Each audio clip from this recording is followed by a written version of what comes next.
The most important part of mixing and mastering is obviously mixing, and there's a bunch of ways to go about actually mixing. But what I want to kind of explain what mixing is, or EQing and mixing are basically the same thing. Um, you'd use an EQ for making adjustments to a broad frequency band of a sound. So you would have, say, a bass line.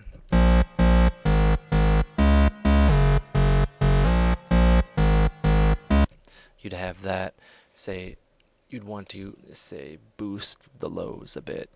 You'd kind of move down to the lower frequencies. We'll start with one band. Or say if you want to boost the highs, you'd move it to the top part of the frequency spectrum.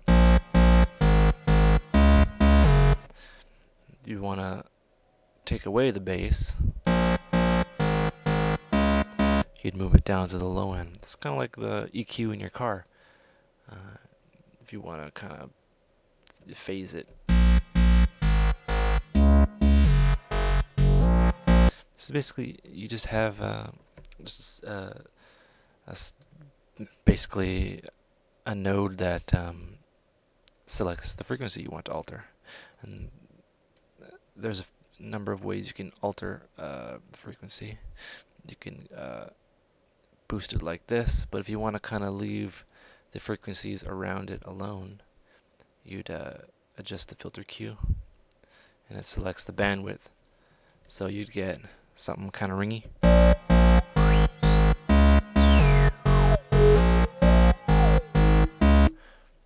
Yeah.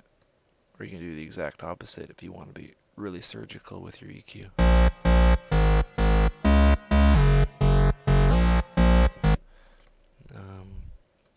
Yeah, you basically each kind of node has a frequency selector, the gain, be it negative or positive, and the bandwidth that you want to use.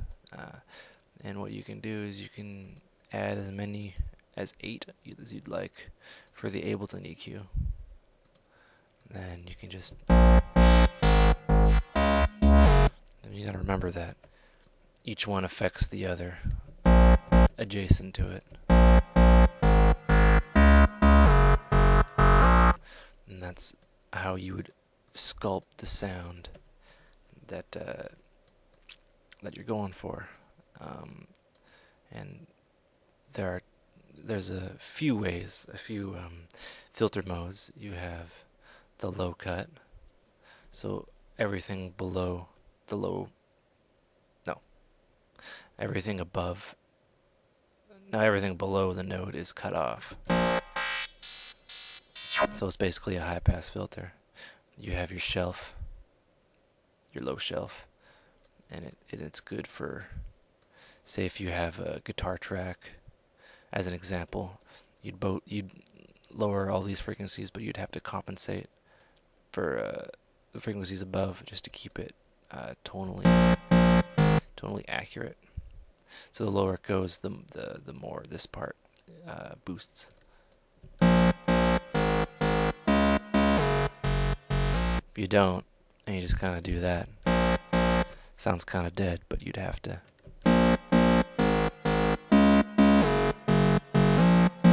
It's kind of where the heart of the sound lives, around there. So it's just kind of a classic way. I rarely use this.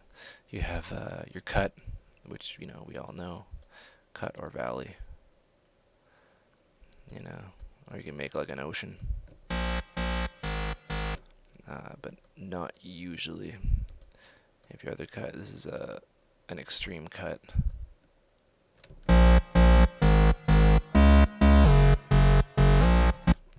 That's for problematic frequencies that you may be dealing with. And on the opposite end, it's exactly the same. You have your high shelf. Sorry, your high shelf.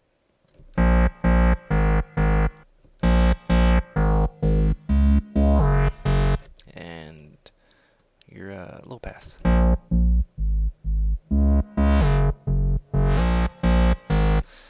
And that's the absolute basics of the Ableton filter. You have two modes. This might be a little too advanced.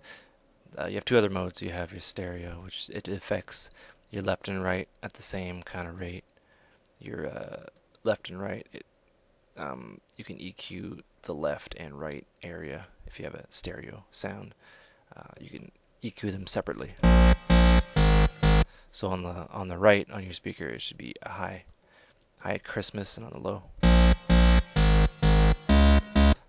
yeah, that's an extreme setting. And you can select your right and left. And you have your mid side. Your mid side uses more or less complex math that I don't understand. And what it does is you can boost the middle stereo image, the middle of the track, and you can boost or lower the side, which is like the outer area of the sound. If it's a wide image, you can lower the like, think of it as like an aura around the sound.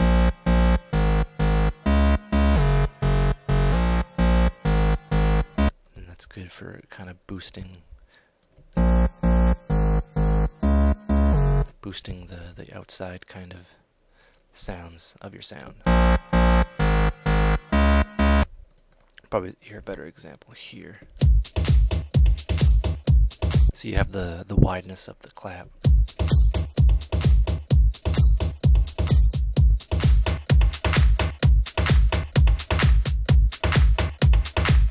And it's good to use kind of sparingly to boost your frequency of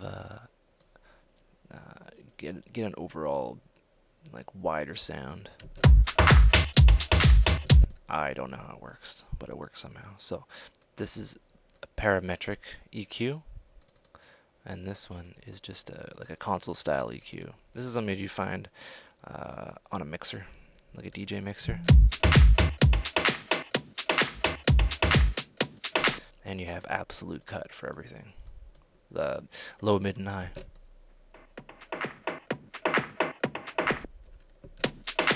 So you have the low completely cut. This is console style. It's basically the same as the parametric EQ, but you have your low, mid, and high bands at a fixed area, and you have no parametric EQ, and you can't really adjust where the frequency lands. It's just low, mid, and high, and it's modeled. I'm not sure what this is modeled after. I think it's its own modeling. Who knows? Here we have a console style. Well, they make them in rack mount versions. I forget what it's called. Not a bread box. Maybe it's bread box. Yeah, I don't know. But this is a console style emulation. It's basically the same as the EQ3, but it's more of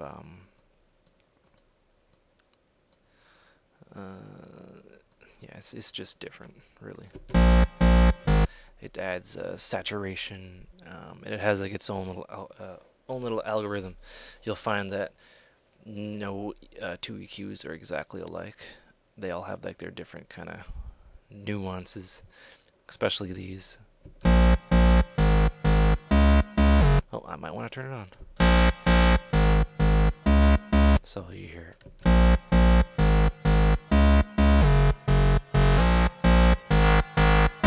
And you can really hear the saturation on the low end.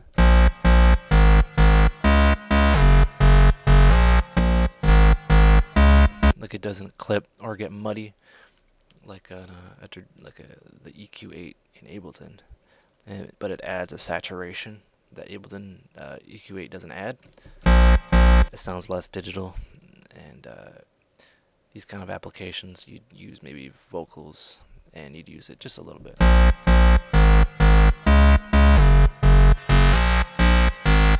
You can really hear that like basically, I'm not gonna I'll say power of the EQ. You can hear the power of it. You can hear that the sounds going through circuitry and tubes and crazy shit. Well, there's no tubes in the API, but that's all modeled circuitry and shit. Yeah.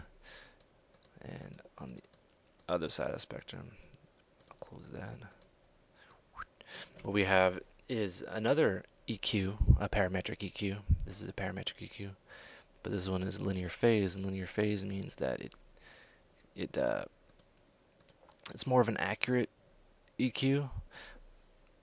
And if, say, you kind of EQ this, it's a hype word. It's a big hype word.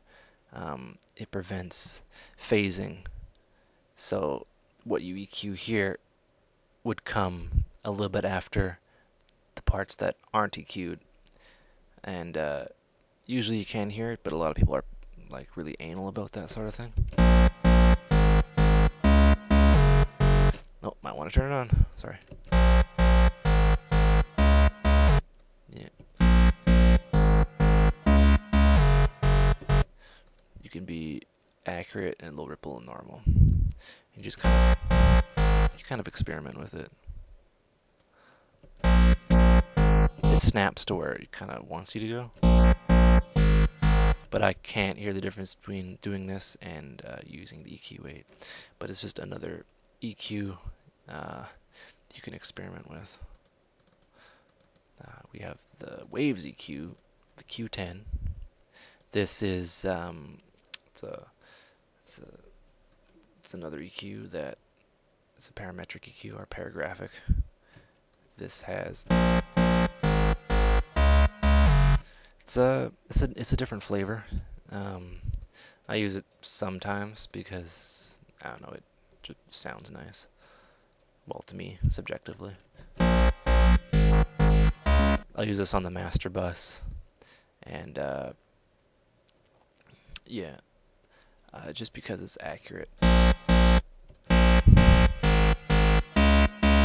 and it, just works. It's up to you if you want to use another kind of plugin on the master bus than what you use in individual channels. But usually I'll use the EQ8 in individual channels, and if I need to boost anything on the master when I'm done, I'll use the Q3 or Q2. Always in stereo though. The Rennaissance EQ is just a different flavor.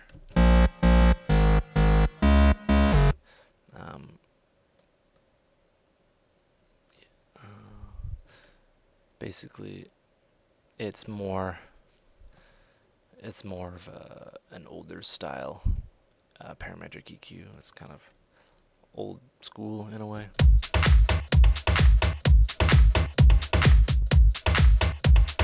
And the advantage of this is it goes below 20 hertz, which is exceptional, and it has a nice kind of roll off. I use this one sometimes, usually just on drums if I need it. Just showing you that. Here's a console style EQ. This one is based off of, well, the SSL G Series EQ, like the rack mount one, I believe. Don't quote me on that.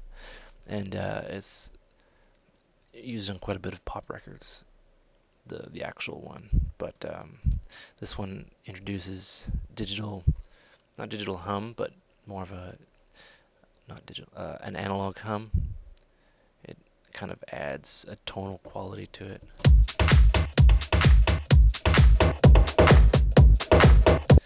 Really, really odd sounding. Really difficult to tame, but you can really add some low frequencies. We'll add around the 40 region. It clips. You don't want it to clip, but I'm just going to show you what it sounds like.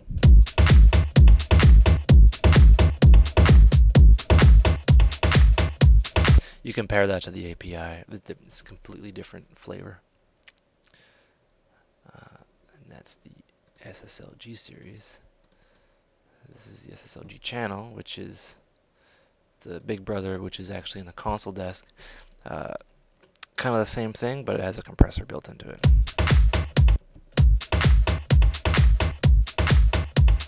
Oh, I'll turn it on. Really gets that sizzle, and turn. We'll listen to some boost low end. We'll listen to it on the bass. It's more.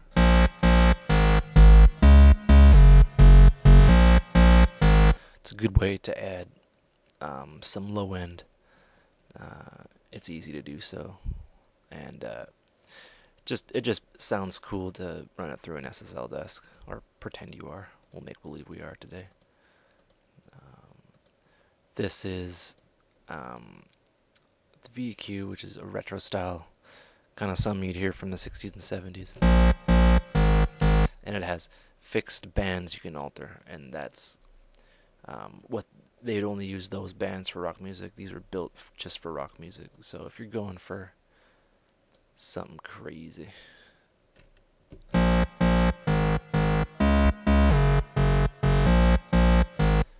you can kind of you do a low and high pass, and then you can boost this. Oops.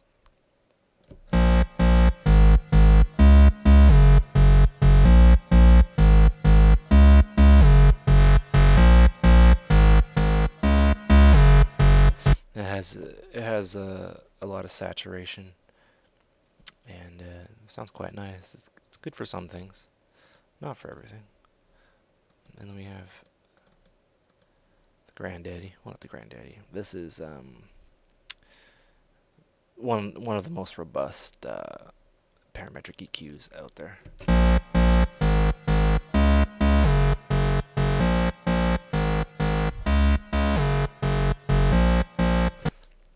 It's the same as the EQ8, but it's more you add them as you go. I'm sure there's a limit.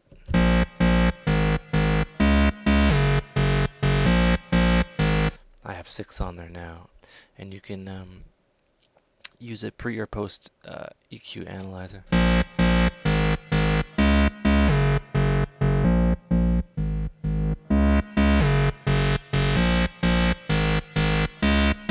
So you can see, I'll just add some low end.